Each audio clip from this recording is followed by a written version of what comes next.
geht es euch? Ich bin Tasmin und ich lerne Deutsch. গত পর্বে আমরা দেখেছিলাম জার্মান ভাষায় কিভাবে নিজের পরিচয় দিতে হয়। আজ আমরা দেখব দি সালেন বা সংখ্যা। আমরা 1 থেকে 100 পর্যন্ত সংখ্যা বলতে শিখব। এই কাজটি আমরা করব 3টি ধাপে। প্রথম ধাপে শিখব 1 থেকে 12 পর্যন্ত বলা। দ্বিতীয় ধাপে শিখব 13 থেকে 19 পর্যন্ত বলা এবং তৃতীয় ধাপে শিখব 20 থেকে 100 পর্যন্ত বলা। আমি সংখ্যাগুলো পড়ব, আমার সঙ্গে সঙ্গে আপনারাও পড়বেন। চলুন তাহলে শুরু করা যাক। Los geht's. 0,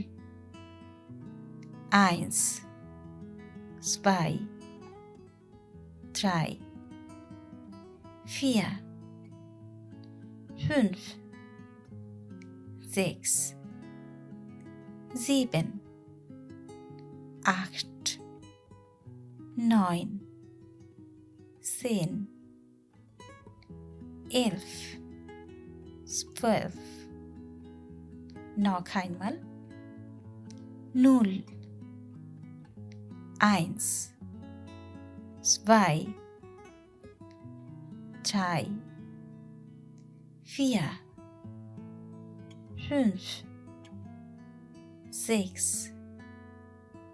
7, 8, 9, 10, 11, 12. আসুন এবার 13 থেকে 20 পর্যন্ত পড়ি। 13, 14, 15, 16, 17, 18, 19. Noch einmal. 13, 14, 15, 16, 17, 18, 19. লক্ষ্য করুন এখানে 13 থেকে 19 পর্যন্ত একটা প্যাটার্ন রয়েছে। বাংলায় যেমন আমরা 30-এর ঘরে সংখ্যাগুলো বলি 32, 33, 34, 35, 36, ঠিক সেভাবেই এখানে প্রতিটি সংখ্যার সঙ্গে আপনি সেন যোগ করবেন। প্রথমে একক বলবেন, তারপর দশক, ঠিক বাংলা নিয়মেই। ইংরেজিতে আমরা সাধারণত দশক আগে বলি এবং একক শেষে বলি, যেমন 31, 32, 33, 34 ইত্যাদি। কিন্তু জার্মান নিয়ম ঠিক এর উল্টো, প্রথমে একক, শেষে দশক। আমাদের জন্য মনে রাখার সহজ পদ্ধতি বাংলা সংখ্যার নিয়ম মনে রাখা। এবার আসুন 20 থেকে 30 পর্যন্ত সংখ্যাগুলো পড়ি। 20, 21, 22, 23, 24, 25, 26, 27, 28, 29, 30. লক্ষ্য করুন 20 থেকে 30 পর্যন্ত সংখ্যাগুলোর একটা প্যাটার্ন রয়েছে।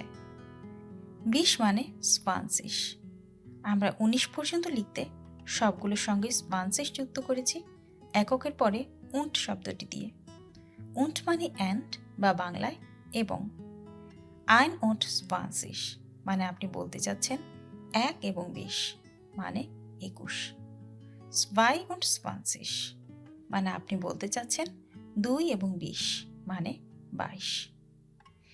100 পর্যন্ত সবগুলোই এই নিয়মেই পড়তে হবে, সেজন্য দশকের ঘরের সংখ্যাটি জানলেই চলবে, যেমন 30, 40, 50, 60, 70, 80, 90 এবং 100কে বলবো 100। 200 হলে 200, 300 হলে 300, এভাবে 900 পর্যন্ত। এখন আসুন একই নিয়ম অনুসরণ করে 30-এর পর থেকে 99 পর্যন্ত র্যান্ডম কিছু শব্দ পড়ি। একক সংখ্যা প্লাস und প্লাস 10-এর ঘর।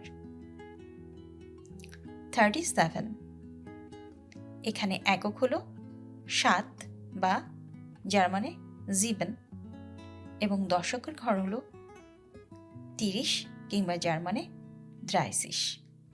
তাহলে 37 হবে 7 und 30।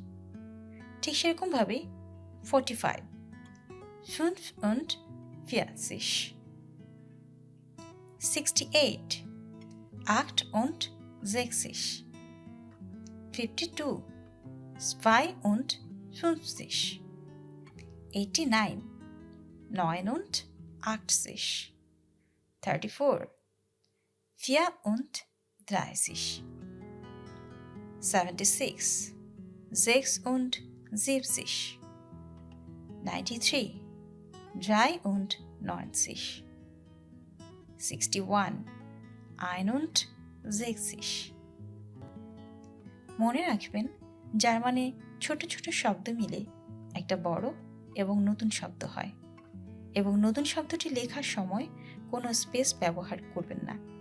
দেখতে এলোমেলো মনে হলো, এটাই নিয়ম। ঠিক বড় শব্দের ক্ষেত্রেও তাই।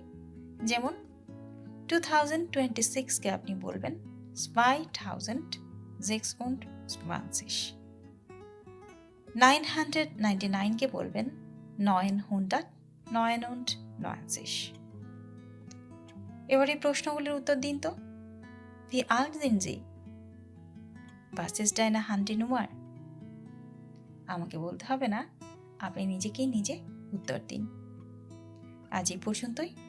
আগামী পর্বে আমরা দেখব জার্মানি কিভাবে সিম্পল সেন্টেন্স বানাতে হয়। সে পর্যন্ত সুস্থ ও সুন্দর থাকুন। Dankeschön. Ciao.